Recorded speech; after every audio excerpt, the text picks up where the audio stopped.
Заради големината и сериозноста на дефектите во трафостаниците Олимписко село и Маларична, дел од улиците од горниот дел на Струмица и понатаму ќе бидат без улично осветлување.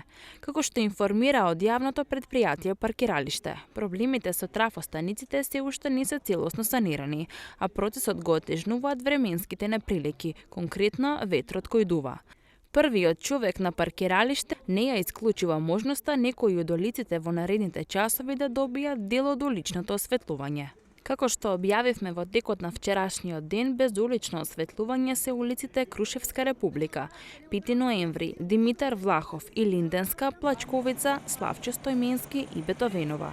Причина беа диво приклучени домаќинства на електричната мрежа, со што жителите од околните улици немаат пристап до струја.